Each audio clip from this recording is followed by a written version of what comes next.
Hello friends, பரபரப்பாக போயிட்டுருக்கு கார்த்திகை தீபம் சீரியலோட ஒரு சூப்பர் ப்ரோமோ ஒன்று வந்திருக்கு. அதை பற்றி தான் இப்போ இந்த வீடியோவில் பார்க்க போகிறோம். அதுக்கு முன்னாடி நம்ம சேனலை கொஞ்சம் சப்ஸ்கிரைப் பண்ணி சப்போர்ட் பண்ணுங்கள். அதாவது பார்த்திங்கன்னா, ரேவதிக்கு எல்லா உண்மையும் தெரிஞ்சு திருப்பியும் கார்த்திக்கிட்ட வராங்க. கார்த்திக்கிட்ட போயிட்டு, மாமா என்ன மாமா, நீங்கள் தான் எனக்கு தாலி கட்டின ஹஸ்பண்டுன்னு முன்னகிட்டே சொல்ல வேண்டியது தானே, என்ன உங்களுக்கு பிடிக்கலையா அப்படிங்கிற மாதிரி பேசுகிறாங்க. அதனால தான் என்கிட்ட எந்த உண்மையும் சொல்லாமல் நீங்கள் மறைச்சி இருந்தீங்களா அப்படிங்கிற மாதிரி கேட்குறாங்க. இதை கேட்ட கார்த்திக் ரொம்பவே வருத்தப்படுறாரு.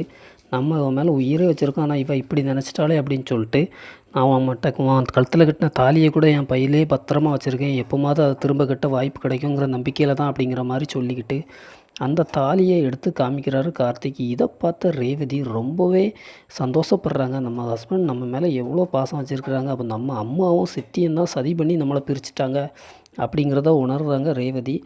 கார்த்திக் மேலே உள்ள பாசத்தினால கார்த்திக்கை கட்டிப்பிடிக்க போகிறாங்க. ஆனால் கார்த்திக் அதில் ஒரு நிபந்தனை வைக்கிறாரு, நாம் சேர்ந்தது யாருக்குமே தெரியக்கூடாதுன்ட்டு. எதுக்கு அப்படிங்கிறது பார்ப்போம்.